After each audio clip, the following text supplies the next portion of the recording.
Eki metodologiak oinarria dauka parte hartzea, hitz egitea, lantaldetan ibiltzea.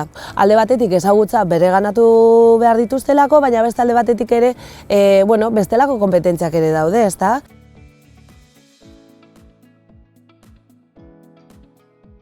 Aurrera pausu handia izan da hidu ikuspegiaren digitalizazioa. Zer nahi du horrek esan? Testu hain luzeak ez dira laburtzen, ez da edukietan arintzen. Egiten dena da forma aldatu, ez da? Negritazko hitzak sartu, esaldiak banatu, gelako soanitza dira, eta eskerrak, eslako aspergarri izango litzake ez. Ikasle bakoitzak dauka bere ezaugarria, bere behar izanak, denek daukate. Hidu ikuspegia jarduera ezberdinetan aplikatzeko era ezberdinak daude, eta hori digitalizatua dago, adibidez.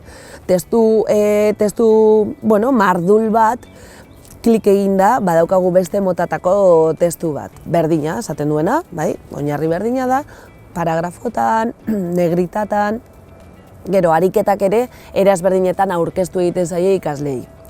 Denei aurkezten zaie, hau da, guk aukera ematen dugu denek egitea nahi dutena. Bai, batzuk izan daitezke era batera, beste batzuk beste era batera, adibidez. Ariketa batzuk daude, galdera luzeak eta zehatzak izan beharrekoan aukera anitzetakoak. Batzuk igual behar dute hori aukera anitzak emon, bereie pentsatu eta aukeratzeko. Beste galdera batzuk daude, galdera anitzak, baina luzeak izan beharrekoan laburtsuagoak. Guri ere gertatzen zaigu, ezta? Esaldi luzeak ikusten ditugunak galdu egiten gara bidea.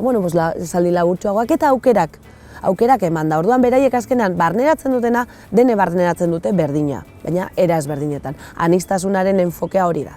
Denek daukatela aukera berdinera heltzeko. Bai, ni pozik ikusten ditut ikasleak egia da gure lana batez ere feedback horretan, ezta? Ez da bakarrik gure lana, ez da klasera joan espitxa emon egin lana eta gero nik zuzenduko dut.